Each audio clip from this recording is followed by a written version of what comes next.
आप सभी को गुड मॉर्निंग।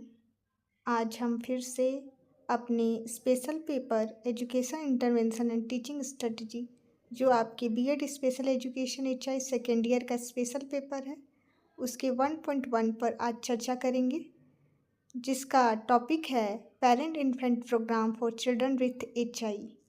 एचआई का फुल फॉर्म होता है हेयरिंग इम्पेयरमेंट, जिसका overview, need and requirement and plan of action के बारे में आज अध्ययन करेंगे। तो हम सबसे पहले बात करते हैं पेरेंट इन्फेंट प्रोग्राम क्या होता है, जो लॉन्च किया गया है for children with hearing impairment, बच्चों के लिए।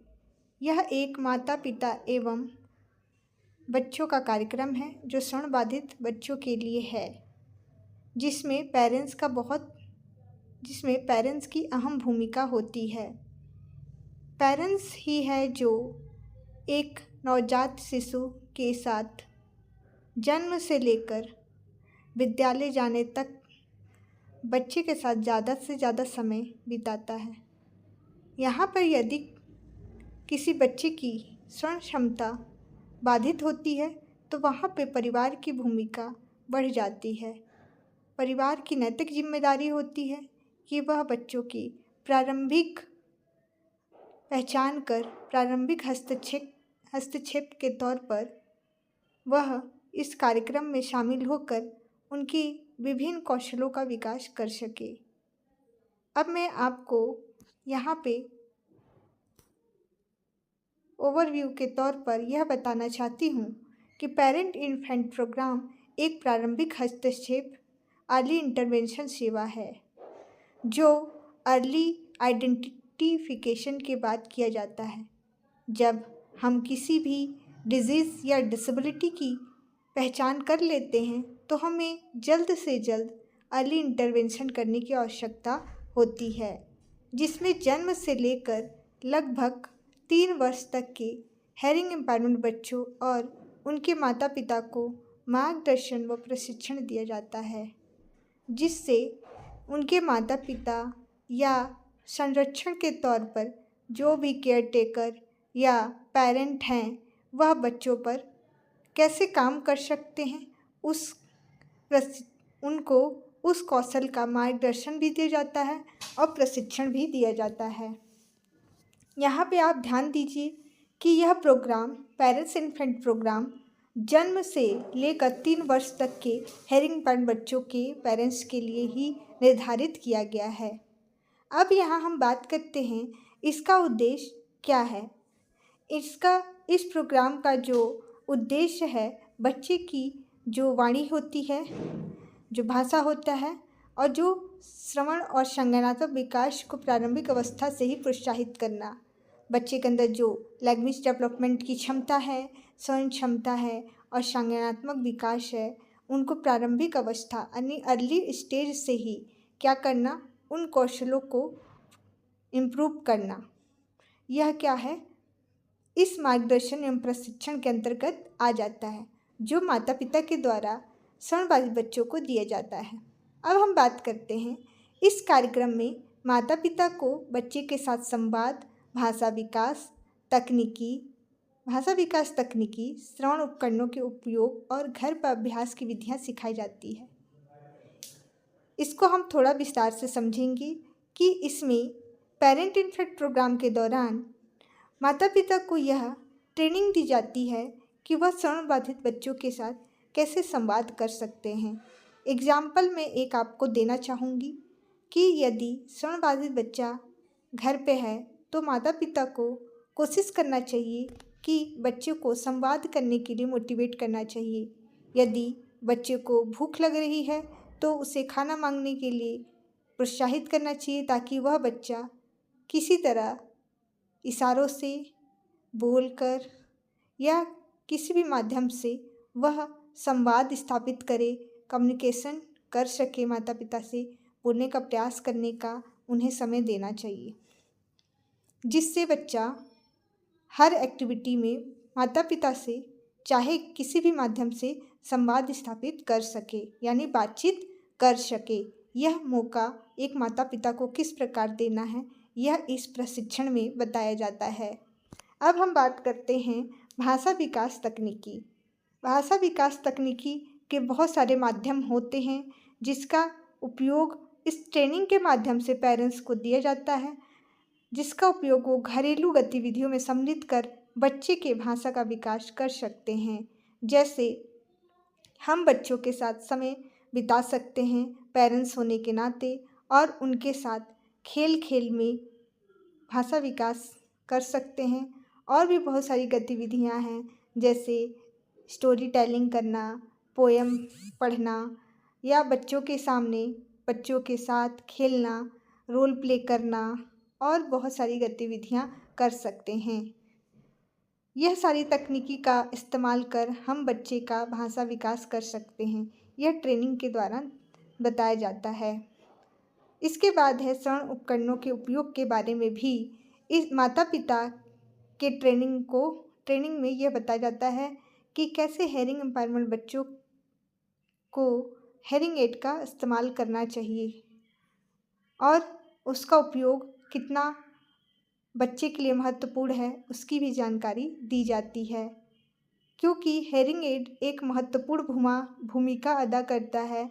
आसपास के इन्वायरमेंट से साउंड को कलेक्ट करके वह उस साउंड को इंक्रीज करके बढ़ाकर बच्चों को सुनने में मदद करता है।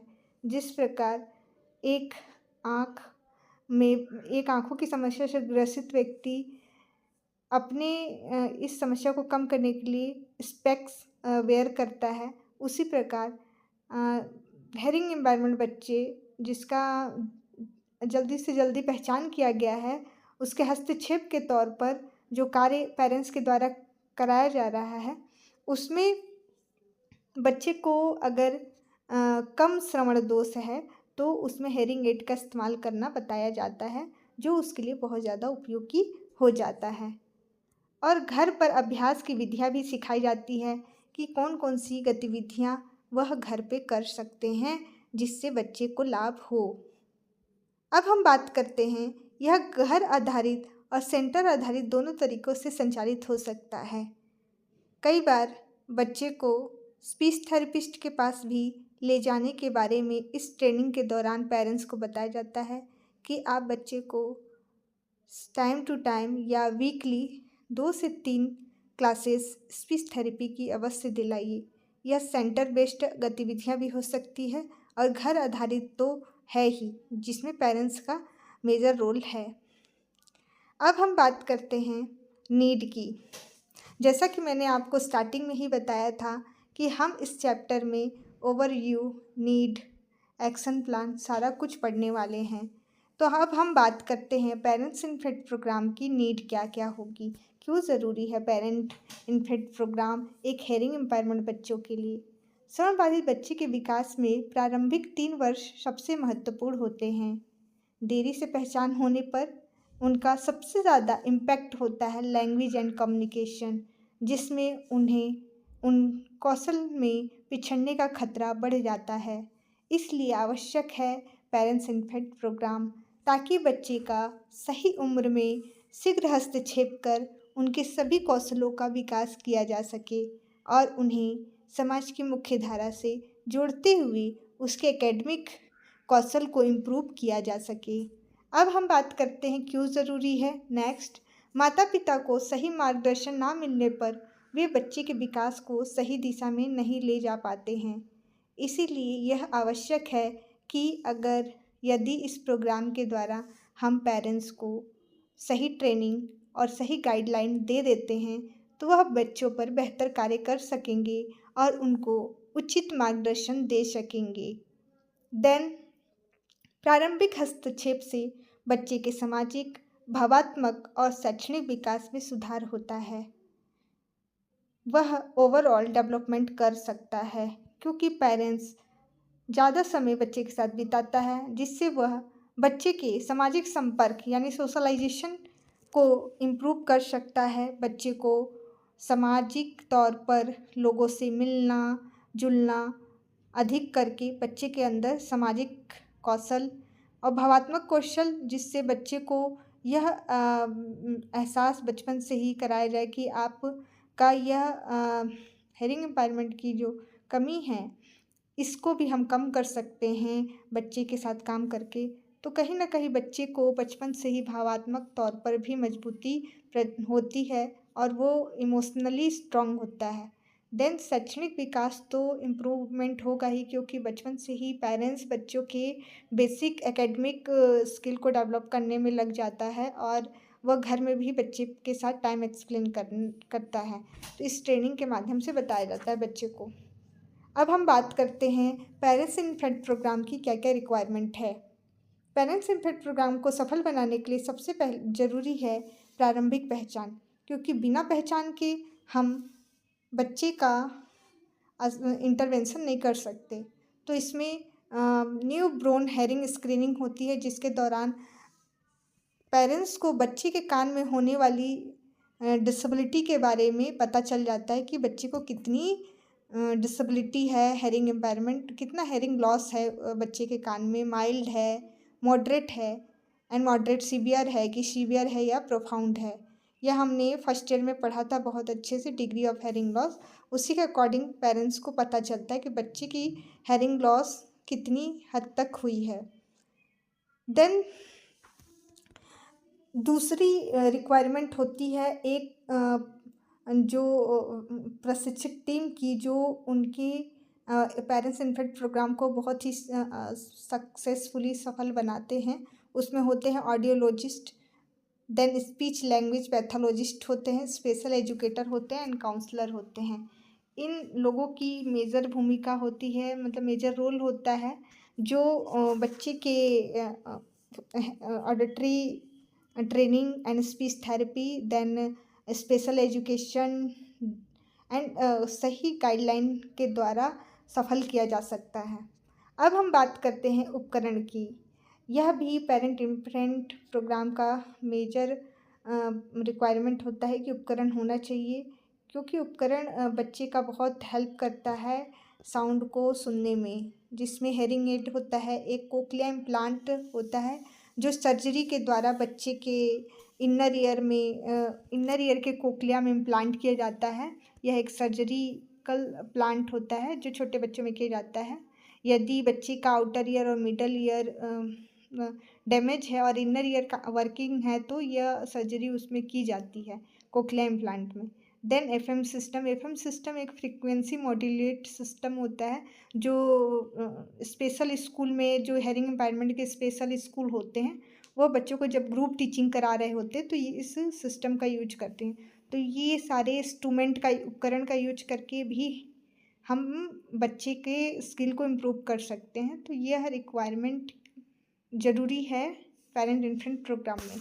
देन पाठ्यक्रम सामग्री, चित्र, कार्ड, खिलौने, भाषा विकास किट होते हैं। जैसे स्पीच थेरेपी, अगर बच्चा स्पीच थेरेपी दे रहे हैं बच्चे को, तो उसमें भी बच्चे के स्पीच में कौन कौन से किट यूज होते हैं जो बच्चे के स्पीच डेवलपमेंट में मेजर रोल प्ले करते हैं, वो सारी चीज़ें यूज की जाती है, जिससे बच्चे का भाषा विकास या उनका संज्ञानात्मक विकास किया जा सकता है। समझ बनाई जा सकती है कि किसी भी वस्तु का क्या नाम है, क्या पहचान है और उसकी क्या अंडरस्टैंडिंग है।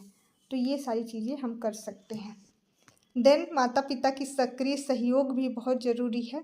नियमित भागीदारी और घर पर अभ्यास कराना बहुत ज़रूरी है। तो ये जो 5 रिक्वायरमेंट है, ये होना ही चाहिए पेरेंट्स इन्फेंट प्रोग्राम को सफल बनाने के लिए ज़रूरी है। अब हम बात करते हैं कार्य योजना की, प्लान ऑफ एक्शन। हम कैसी योजना बनाएं जिससे बच्चे पर बेहतर से बेहतर कार्य किया जा सके और बच्चे को एक बेहतर और एक सक्सेसफुली इंसान बनाया जा सके। उसके लिए ज़रूरी है कि सबसे पहले पहचान और रेफरल। जन्म के तुरंत बाद स्वर्ण प्रशिक्षण, अभी तो टेक्नोलॉजी का जनरेशन है, तो अभी कोई भी न्यू ब्रोन बेबी होती है तो सबसे पहले उनका ओवरऑल चेकअप होता है कि बच्चा स्वस्थ है कि नहीं है।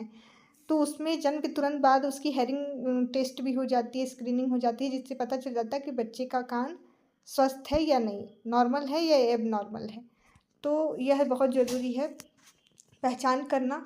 देन हेयरिंग लॉस मिलने पर तुरंत विशेषज्ञों को रेफर करना, यह कार्य योजना का सबसे प्रथम है स्टेप। देन सेकंड स्टेप है प्रारंभिक मूल्यांकन।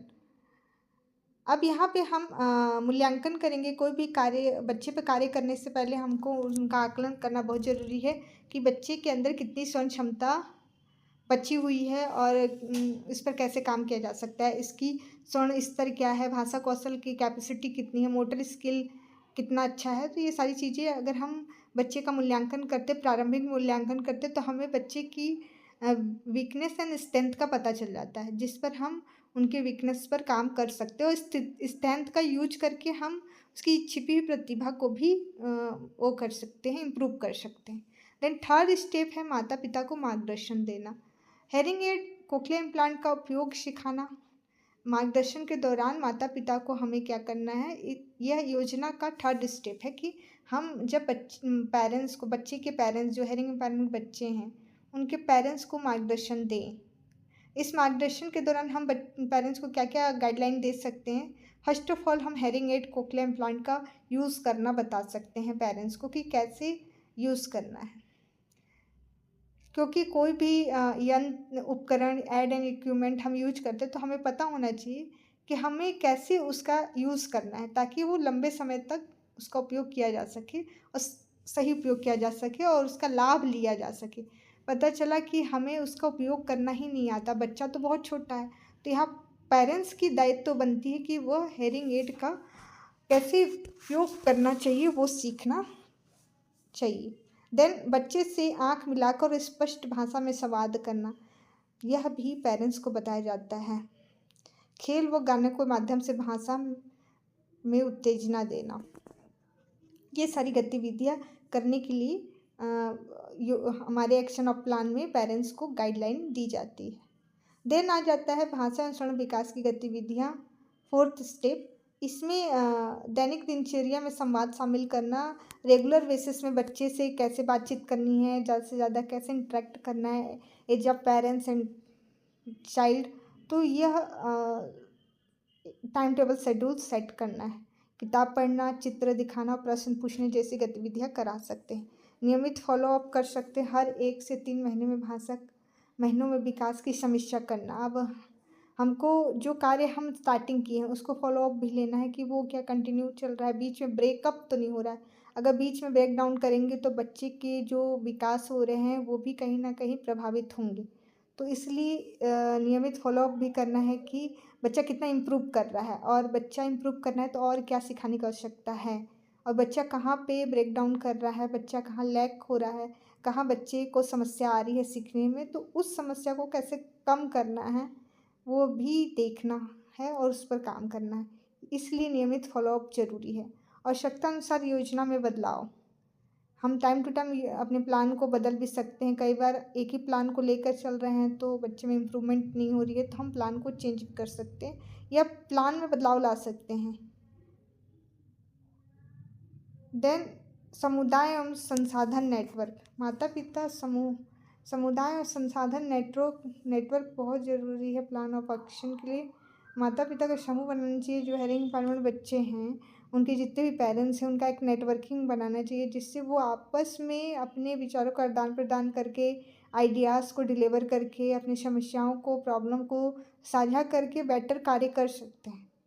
देन स्थानीय हेल्थ सेंटर, NGO एवं स्कूल से उनको पेरेंट्स को बताना चाहिए कि आपके आसपास में इस फील्ड में कार्य कर रहे हैं नॉन गवर्नमेंट ऑर्गेनाइजेशन से आप जुड़िए और बच्चों पर कार्य कीजिए। उम्मीद करती हूँ आज का जो हमारा चैप्टर था वो आपको समझ में आया होगा, parents infant programme. Next lecture में नए टॉपिक के साथ मिलते हैं, तब तक के लिए धन्यवाद। Thank you.